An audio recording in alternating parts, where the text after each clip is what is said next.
ज्ञान से सफलता की ओर। ऑनलाइन विद्या केंद्र। Subscribe now. नमस्कार दोस्तों, आज के इस बेहद खास और कह सकते हैं एकदम रंग बिरंगे एक्सप्लेनर में आप सभी का बहुत बहुत स्वागत है। आज हम एक बहुत ही प्यारी और जानी मानी हिंदी कविता होली की एक डीप डाइव करने वाले हैं। इसे लिखा है मशहूर कवि मधुर अथैया जी ने। इस एक्सप्लेनर के जरिए हम सिर्फ इस कविता को पढ़ेंगे ही नहीं, बल्कि इसके पीछे छिपे गहरे अर्थ और अपनी संस्कृति की उस खूबसूरत झलक को भी समझेंगे। तो बिना किसी देरी के इस मजेदार सफर की शुरुआत करते हैं। आगे बढ़ने से पहले फटाफट देख लेते हैं कि आज के एजेंडे में क्या क्या है। हम होली के एक छोटे से परिचय से शुरुआत करेंगे, फिर कविता पढ़ेंगे, उसका असली मतलब समझेंगे, कुछ सवालों के जवाब ढूंढेंगे और आखिर में खेलेंगे शब्दों का एक बहुत ही मजेदार गेम। तो चलिए अपने पहले भाग से शुरू करते हैं, होली का परिचय। अब जरा इस तस्वीर को देखिए। सच बताइए, इसे देखकर ही एक अलग सी एनर्जी आ जाती है ना। ढोल बज रहा है, हवा में रंग उड़ रहे हैं, बच्चे एक दूसरे पे रंग डाल रहे हैं। बिल्कुल यही तो होली की असली वाइब है। एकदम प्योर खुशी, दोस्तों का साथ और ढेरों रंग। अच्छा, अब आते हैं अपने एक्सप्लेनर के दूसरे हिस्से पर, कविता का पाठ। आप भी स्क्रीन पर देखकर मेरे साथ साथ इसे पढ़ने की कोशिश कीजिएगा। तो पहली लाइन कुछ इस तरह है, रंग रंगीली होली आई, सबके मन को होली भाई। आह, सुनते ही चेहरे पर स्माइल आ जाती है। मतलब ये रंगों भरा त्योहार आते ही हर किसी के दिल को कितनी खुशी दे जाता है ना। आगे सुनते हैं, खेलें कूदें खुशी मनाएं, ढोल बजाकर होली गाएं। ये लाइन हमें याद दिलाती है कि होली सिर्फ चुपचाप रंग लगाने का नाम नहीं है। ये तो उछल कूद करने, ढोल की बीट्स पर डांस करने और जोर जोर से खुशी के गीत गाने का मौका है। फिर कवि कहते हैं, निकल पड़ी मित्रों की टोली, सबने मिलकर खेली होली। इमेजिन कीजिए वो सीन जब दोस्तों का पूरा ग्रुप एक साथ घरों से बाहर निकलता है। वो जो मिलकर त्योहार मनाने का मजा है ना, वो किसी और चीज में कहाँ।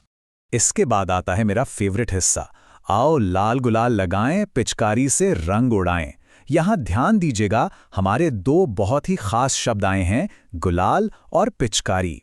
ये वो दो चीजें हैं जिनके बिना हमारी होली एकदम अधूरी सी लगती है।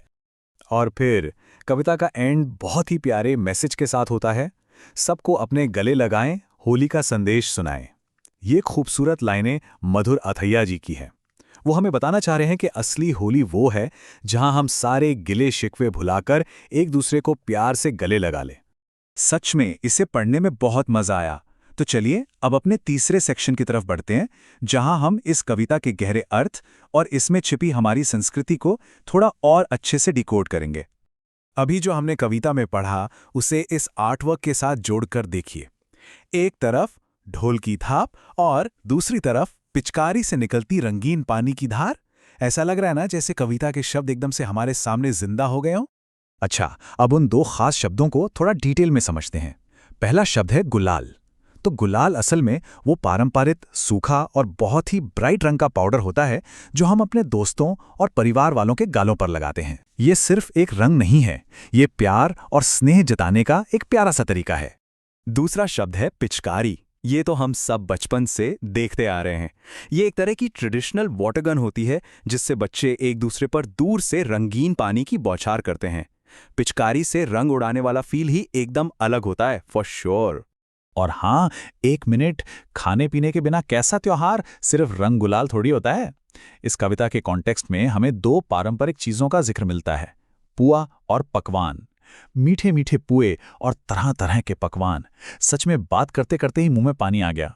तो अगर हम इस पूरी कविता को एक लाइन में समेटना चाहें तो इसका अल्टीमेट मैसेज क्या है? इसका सीधा सा संदेश है, एकता और खुशी। सारे बैरियर्स तोड़ो, सबको अपनाओ और समाज में खुशियां बांटो। यही इस त्योहार की असली स्पिरिट है। चलिए अब थोड़ी सी एक्सरसाइज हो जाए। हम आ गए हैं अपने चौथे हिस्से पर, प्रश्नों के उत्तर। देखते हैं कि हमने आज क्या क्या सीखा। तो हमारा पहला सवाल है, कविता में किस त्योहार की बात की गई है? मैं यहां 1-2 सेकंड के लिए रुकता हूं, आप खुद सोचिए इसका जवाब। एकदम सही पकड़ा आपने। इस पूरी कविता में होली के त्योहार की बात की गई है। बिल्कुल यही आंसर आपको अपनी नोटबुक में भी लिखना है।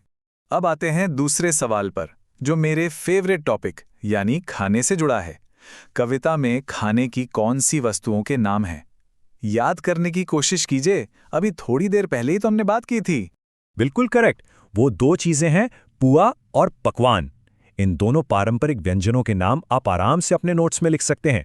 ओके, तो अब हम आ गए हैं अपने एक्सप्लेनर के आखिरी और शायद सबसे एक्साइटिंग हिस्से पर, शब्दों का खेल।